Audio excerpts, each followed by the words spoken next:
राजधानी दिल्ली में एक मामला सामने आया है। एक पीड़ित परिवार अपने बेटे को इंसाफ दिलाने के लिए दर दर ठोकर खा रहा है। यह मामला बुद्ध विहार फेज 2 का है। नंदलाल साहू अपने बेटे शत्रुघ्न साहू के लिए इंसाफ के लिए पिछले 4 साल से पुलिस थाना अदालत मुख्यमंत्री कार्यालय में चक्कर काट के इतने परेशान हो गए हैं कि इंसाफ की कोई उम्मीद नजर नहीं अब रही है। अपनी आवाज सरकार और आला अधिकारियों तक पहुंचने के लिए मीडिया का सहारा लिया है। नमस्कार, मैं पल्लवी शर्मा, आप देख रहे दिल्ली न्यूज़ चैनल। इस समय मैं मौजूद हूँ देश के राजधानी दिल्ली के बुद्ध विहार फेज 2 में और मैं आपको बताना चाहूँगी हमारे सामने फिर से ऐसे एक उलझा हुआ केस आया जो 4 साल पहले एक हादसा हुआ था। स्वामी सरदानंद कॉलेज में शत्रुघ्न साहू नाम के जो एक लड़के थे, बीकॉम सेकेंड ईयर पढ़ रहे थे और उनके अचानक से डेथ हो जाता है। और जो घरवाले हैं उनका आरोप है कि ये डेथ नॉर्मल डेथ नहीं था, ये एक साजिश था जिसका उनको कोई भी अभी तक भी उनको इंसाफ नहीं मिला, ना ही कुछ उनको रिपोर्ट्स वगैरह मिला है। वो बहुत ही इंसाफ के लिए हर जगह पे उन्होंने दर दर भटक रहे हैं, लेकिन उनको कोई इंसाफ ना मिलने के कारण आज वो मीडिया पे भी वो मीडिया के सामने आना चाहते हैं और देशवासी से वो मदद के लिए गुहार लगाते हुए उन्होंने मीडिया को बुलाया है। आइए हम देखते हैं आखिर क्या था।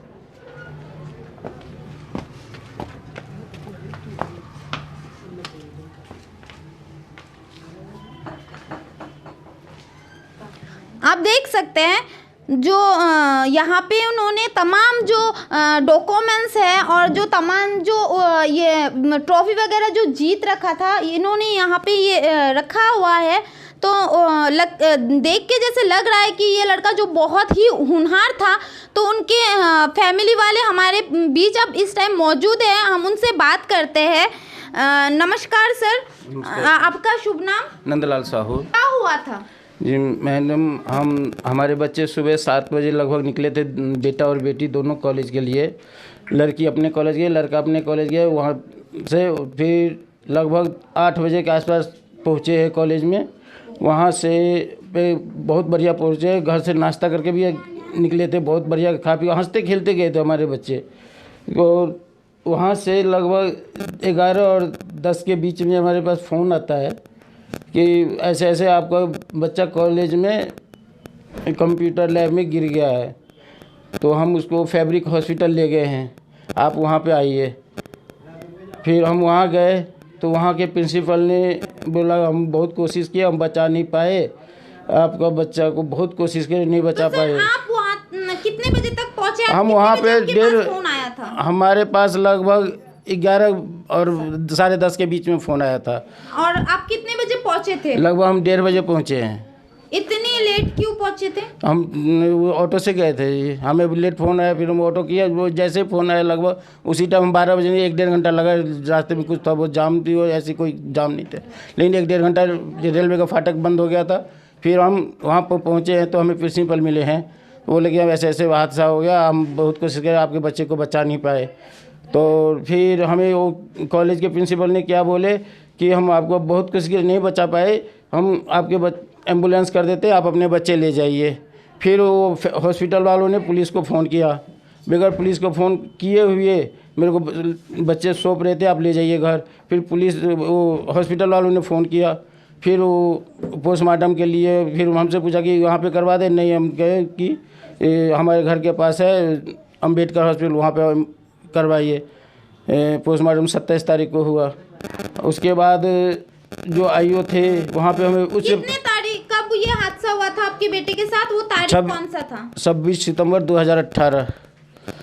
और हाँ, थाने उससे पहले हमें थाने में बॉडी के साथ गए थे ना, कॉलेज में से लेके थाने पे गए थे ना, तो वहाँ के एसपी साहब ने हमें ये बोला था कि हम हर बात की इंक्वायरी करेंगे, पूरे CCTV खंगालेंगे और आपको पूरा न्याय देने के हम वादा करते, भरोसा करते। आप ले जाइए बच्चे को, पोस्टमार्टम के लिए हम भेज रहे हैं, आप पोस्टमार्टम करा के जैसे भी हो आप उसका दाह संस्कार कीजिएगा। तो फिर हम उसके उस दिन तो नहीं हुआ, फिर अगले दिन 27 तारीख को उसका पोस्टमार्टम हुआ। 27 तारीख में जो हुआ पोस्टमार्टम, फिर वहाँ के आईओ बोले कि हम 90 दिन के बाद आपको रिपोर्ट देंगे पोस्टमार्टम की। 90 दिन से पहले कोई रिपोर्ट नहीं दिया, और वो एक पोस्टमार्टम रिपोर्ट उसमें कुछ भी क्लियर नहीं, सब चीज़ नॉर्मल बता रहा है। फिर दूसरा रिपोर्ट के लिए बोला कि 6 महीने लगेंगे।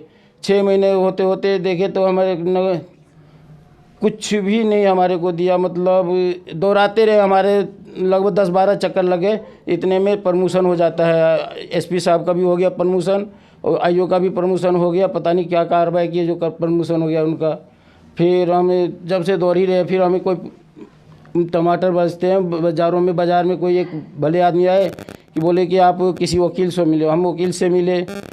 फिर वहाँ पे जाके उन्होंने कुछ कार्रवाई करी, फिर जाके एफआईआर हुआ है 2019 में हुआ है। 2019 में एफआईआर हुआ, उसके भी 1.5 साल से ज़्यादा हुआ, अभी तक चार्जशीट फाइल नहीं करे। हमने मोदी जी को भी गृह मंत्रालय में लेटर डाले, मानव संसाधन विकास मंत्रालय में लेटर डाले, विजिलेंस में डाले, और फिर हम थाने में भी गए, हर जगह से कहीं से हमें कुछ नहीं। हाँ, प्रधानमंत्री जी के मन के बात में भी हमने रिकॉर्डिंग करवाए कि हमें न्याय दिलवाओ, कहीं से कुछ नहीं, कहीं से कोई मदद नहीं। प्रधानमंत्री मन की बात में जब आपने रिकॉर्ड किया था तो आपको वहाँ से कुछ भी नहीं बोला गया? कुछ भी रिस्पॉन्स नहीं, बस मन की बात रिकॉर्ड करते हमने, एक बार नहीं, कल हमने दर्जनों बार रिकॉर्ड की है बात। तो आपका लड़का क्या पढ़ रहा था? ये हमारे बच्चा 5वीं में पास करके जवाहर नवोदय विद्यालय में गए थे, वहाँ पे 7 साल रहा। 2010 में गए थे, 2012 में आए वहाँ से पता नहीं क्या क्या पढ़ के आए, बहुत बढ़िया पढ़ गए। 1 साल तो बहुत अच्छा निकला कॉलेज में, स्वामी सदानंद। 2nd ईयर में वो गए हैं, तो कुछ दिन कॉलेज करने के बाद ऐसा हुआ हादसा है। ये इकोनॉमिक्स पढ़ रहे थे, बीकॉम।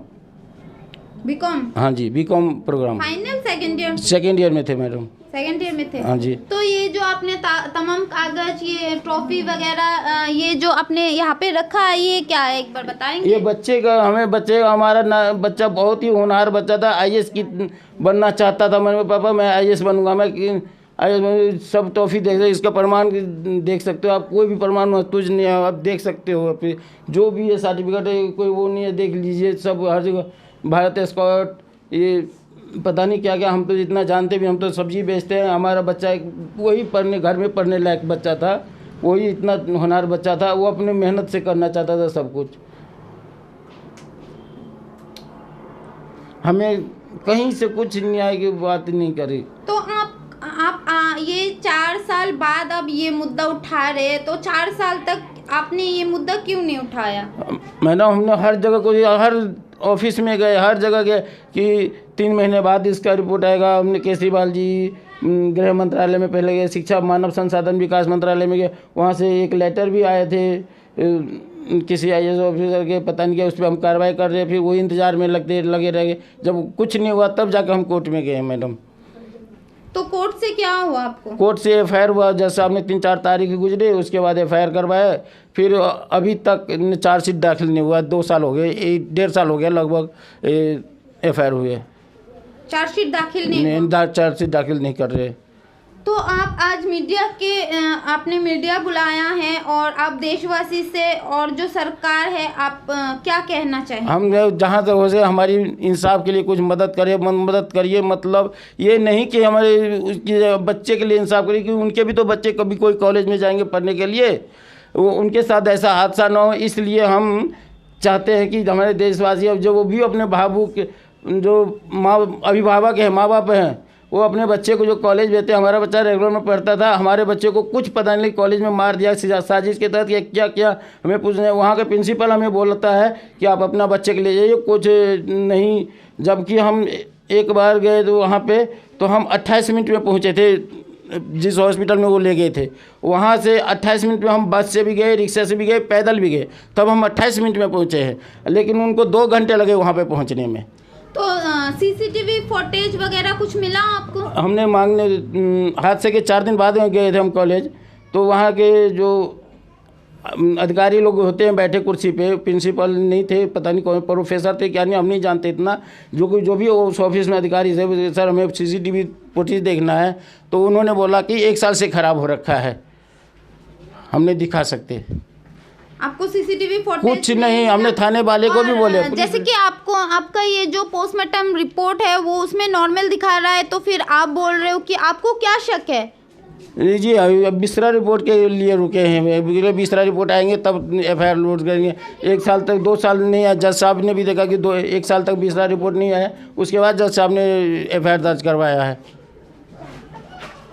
आपको अभी किसके ऊपर शक है? शक क्या जी, हम पूरा एक कॉलेज के प्रशासन के ऊपर। जब कॉलेज में MBBS डॉक्टर रहते हैं तो उस टाइम डॉक्टर कहाँ थे? डॉक्टर के लाखों करोड़ों रुपये मिलते हैं कि बच्चे को देखभाल होने चाहिए, वो डॉक्टर कहाँ थे उस टाइम?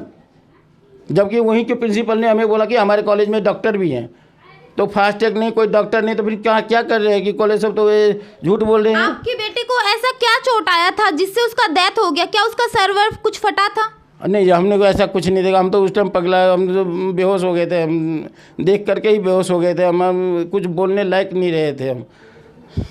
तो जैसे पोस्टमार्टम रिपोर्ट में तो उसके सर में चोट, हार्ट अटैक, ऐसे कोई पॉइजन कुछ भी नहीं दिखा रहा, नॉर्मल है, तो ऐसे कैसे डेथ हो सकता है? ये हमें क्या पता जी, वो क्या करके मारे हैं क्या नहीं करे, हमें कुछ नहीं पता। हमें डेड बॉडी सौंपी गई थी।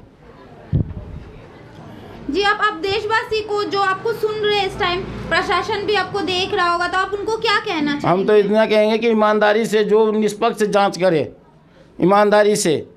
कि कभी जाते तो कोई SIO को प्रमोशन हो जाते, कभी SP साहब का प्रमोशन हो जाते, पता नहीं प्रमोशन का ही खेल चल रहा है हमारे। हमें हर बार कोई ना कोई नया वो मिलता है, कहते हैं मिलने भी नहीं देते हमें। SP साहब से कई बार मिलने की कोशिश करे हमने अलीपुर थाने में, तो हमें डांट के भगा देते हैं। SHO से भी एक बार मिले तो बोला करूँगा, SHO भी नहीं कुछ करे। फिर एक बार और गए मिलने तो उस टाइम मिलने ही नहीं दिए हमें। स्टूडेंट था, इतना होनहार स्टूडेंट था, उनके पिता का जो बोलने का लफ्ज़ ख़त्म हो गया। क्या बोले वो इतने थक हार चुके हैं, वो क्या बोले। उनके माताजी भी हमारे साथ मौजूद थे, उनसे बात करते हैं। नमस्कार मैम। नमस्कार मैम। आपका शुभ नाम? सुनीता देवी। तो क्या हुआ था आपके बेटे के साथ? मेरे बेटे साथ कुछ भी नहीं हुआ है। यहाँ घर पर से तो अच्छे खासे गया, घर से अच्छे खासे गया, चाय पी के नाश्ता करके गया अच्छे खासे 7 बजे। उसके बाद तो 10:30 बजे 11 के बीच में मेरे पास फ़ोन आया कि आपके लड़के बीमार हो गया, हॉस्पिटल ले जा रहे हैं। बस यही है, और जो है इससे तो आपके सामने सब कुछ है। मेरे को इंसाफ नहीं मिल रहा, मेरे को कहाँ इंसाफ के लिए मैं भटक रहा हूँ। मेरे को इंसाफ चाहिए बस। आप लोगों का रोजी रोटी कैसे चलता है? रोजी रोटी बड़ा बेटा था, सोच रहे थे ये कमाए पर अच्छा हम पढ़ा लिखा देते हैं, गरीब से ठेली पटरी लगाते हैं, रोड पर धक्का खा के हम ठेली पटरी लगा के बच्चे के पढ़ा रहे थे कि पढ़ा लिखा के हमारे बच्चे आईएएस बनेगा, पढ़े बढ़िया आदमी बनेगा।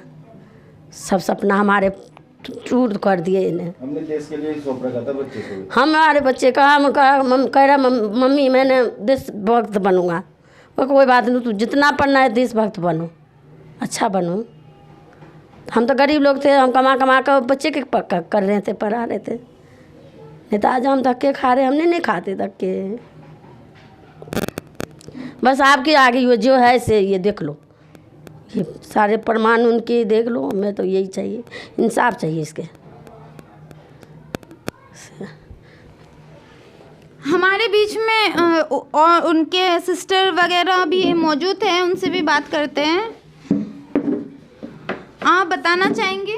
हाँ, मेरा भाई इतना अच्छा था, हॉस्टल में पढ़ा था और वहाँ से आया था, मेरे लिए हर सपोर्ट करता था। पढ़ा, मेरे को भी उसने एक डाइट में एडमिशन कराया था। मुझे भी टीचर बनना है। मैं चाहती हूँ मेरे भाई के साथ इंसाफ हो और उसके जल्दी से पता लगे कि क्या हुआ था क्या नहीं हुआ था। इसी उम्मीद में हम बैठे हुए हैं यहाँ घर में कि हमें पता चले कि क्या हुआ था। हमें भी जानना है, तो हमारी मदद कीजिएगा। हमें बताइए कि हमारे भाई के साथ क्या हुआ था। बस यही कहूँगी। अभी जो हमारे सामने जो वो शत्रुघ्न साहू के जो भाई है वो रोते हुए नज़र आ रहे हैं। पूरी परिवार इस टाइम भावुक हो चुके हैं क्योंकि 4 साल बाद उनको इंसाफ ना मिलने की वजह से वो जो मीडिया के सामने आए हैं, तो उनको कहीं ना कहीं से उनको ऐसा उम्मीद नज़र आ रहा है कि एक मीडिया है उनको इंसाफ दिला सकती है। पूरी परिवार में जो एक मातम सा छाया हुआ है और सभी की आंखों में जो है एक आंसू सा है। तो मैं उनके भाई से भी 2 लफ्ज़ जो है वो थोड़ी सुनने की कोशिश करूंगी। नमस्कार सर, आपका शुभ नाम? भरत साहू। हाँ सर, तो आप क्या पढ़ाई कर रहे हैं? मैं BA प्रोग्राम कर रहा हूँ, फर्स्ट ईयर। अच्छा, सोल से। हाँ, तो सर आप क्या बताना चाहेंगे आपके भाई के बारे में? कि यही बस पाँचवीं क्लास, 5वीं से बाद वो फिर वो जवान हॉस्पिटल वहाँ पे स्कूल में मेरे भाई को एग्ज़ाम क्रॉस करके मतलब वहाँ पे उसका मतलब हो गया, एडमिशन हो गया था। फिर उसके बाद जब उसकी वहाँ से 12th क्लियर हुई तो यहाँ पे आके उसने कॉलेज करा। कॉलेज करने के बाद उसको मतलब फिर बस यही था। और उसके बाद अपने पैसे उसने फ़ोन वोन लिया था। और क्या कहते हैं, फिर उसके बाद उस दिन 26 तारीख को मैं उस टाइम ट्यूशन में था। तो जब मेरे को पता चला तो मैं उस दिन ट्यूशन में था। मैं आके मैं घर पे मतलब आया ही था तो देख रहा मम्मी मतलब लेटी हुई है, रो रही हैं। तो उसके बाद मैंने वहाँ पे फ़ोन करा। तो मैंने जब फ़ोन करा तो ना ही मेरे फ़ोन का किसी ने वहाँ पे रिप्लाई करा, ना ही फिर उसके भाई मतलब वहाँ पे किसी के दोस्त ने मेरे भाई के दोस्त ने वहाँ पे उसका फ़ोन उठाया। उसके ऐसे बताया कि भाई तेरा भाई ठीक है। और मतलब उसने ये नहीं बताया कि तेरा भाई मतलब एक्सपायर हो गया। उसने सीधा यूँ बोला कि तेरा भाई ठीक है और जल्दी आ रहा है। बस मेरे को इतना बताया। उसके बाद जब मैंने अपने पापा को फ़ोन करा, जब पापा वहाँ पे पहुँचे हैं तो पापा मेरे को बता रहे हैं ऐसे ऐसे कि मतलब भाई एक्सपायर हो गया है। और बस